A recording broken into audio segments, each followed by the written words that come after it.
अल्हम्दुलिल्लाह रब्बिल आलमीन वस्सलातु वस्सलाम अला सय्यिदिल मुरसलीन। तफसीर तिब्यानुल कुरान सूरह फातिहा के फजाइल।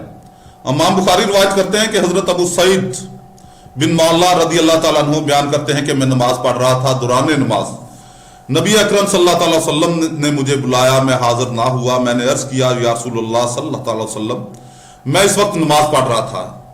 नबी करीम रऊफ़ुर रहीम रहमतुल्लिल आलमीन सल्लल्लाहु अलैहि वसल्लम ने फरमाया कि अल्लाह रब्बुल इज़्ज़त ने नहीं फरमाया, सूरह अल-इन्फाल आयत 24, अल्लाह और रसूल के बुलाने पर फौरन हाजिर हो जाओ। फिर फरमाया, सुनो मैं तुमको मस्जिद से बाहर निकलने से पहले कुरान करीम की सबसे अजीम सूरत की तालीम दूंगा। फिर मेरा हाथ पकड़ लिया और जब हम बाहर निकलने का इरादा किया तो मैंने अर्ज किया, या रसूलुल्लाह सल्लल्लाहु अलैहि वसल्लम, आपने फरमाया था मैं तुमको कुरान की सबसे अजीम सूरत की तालीम दूंगा। आपने फरमाया, अल्हम्दुलिल्लाह रब्बिल आलमीन, ये सबा मसानी है और वो कुरान अजीम है जो मुझे दिया गया। इस हदीस से मालूम हुआ कि कुरान करीम की सबसे अजीम सूरत सूरह फातिहा और इसका नाम सबा मसानी भी है। और यह कि रसूलुल्लाह सल्लल्लाहु अलैहि वसल्लम अगर नमाज के दौरान बुलाएं तब भी आना वाजिब है, और रसूलुल्लाह सल्लल्लाहु अलैहि वसल्लम की बारगाह में हाजिर होने से नमाज नहीं टूटती। इमाम मुस्लिम रवायत करते हैं कि हजरत अबू हुरैरा रदी अल्लाह ताला अन्हु बयान करते हैं कि रसूलुल्लाह सल्लल्लाहु अलैहि वसल्लम ने फरमाया, अल्लाह रब्बुल इज़्ज़त ने फरमाया, मेरे और मेरे बंदे के दरमियान सलात सूरह फातिहा को आधा आधा तकसीम कर दिया गया है, और मेरे बंदे के लिए वो चीज है जिसका वो सवाल करे। और जब बंदा कहता है अल्हम्दुलिल्लाह रब्बिल आलमीन, तो अल्लाह रब्बुल इज़्ज़त फरमाता है मेरे बंदा ने मेरी हम्द की। और जब वो कहता है रहमानुर रहीम, तो अल्लाह रब्बुल इज़्ज़त फरमाता है मेरे बंदे ने मेरी सना की।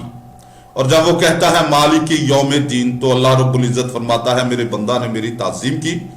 और एक बार फरमाया, मेरे बंदा ने खुद को मेरे सुपुर्द कर दिया। और जब वो कहता है इय्याका नअबुदु व इय्याका नस्तईन, तो अल्लाह रब्बुल इज़्ज़त फरमाता है ये मेरे और मेरे बंदे के दरमियान है, और मेरे बंदे के लिए वो है जिसका वो सवाल करे।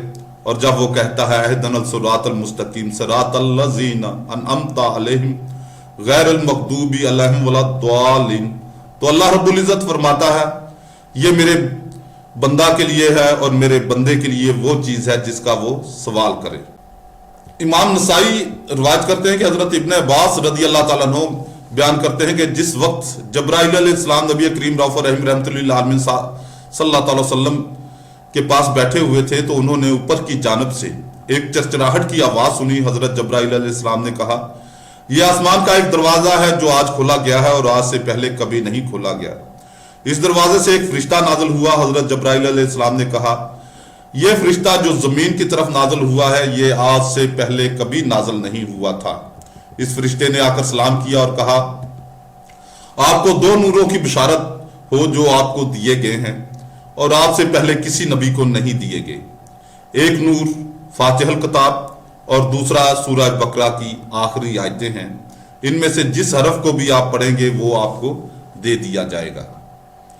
हजरत अबू हुरैरा रदी अल्लाह ताला अन्हु बयान करते हैं कि जिस दिन फातिहल किताब सूरह फातिहा नाज़िल हुई, इस दिन इब्लीस बहुत ज्यादा रोया और यह सूरत मदीना में नाज़िल हुई।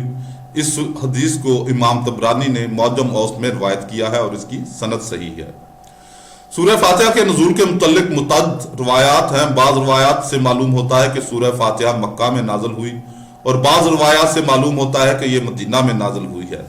इसलिए मुहक्किकीन का ये मौक़िफ़ है कि यह सूरत दो बार नाज़िल हुई है, एक बार मक्का में और एक बार मदीना में।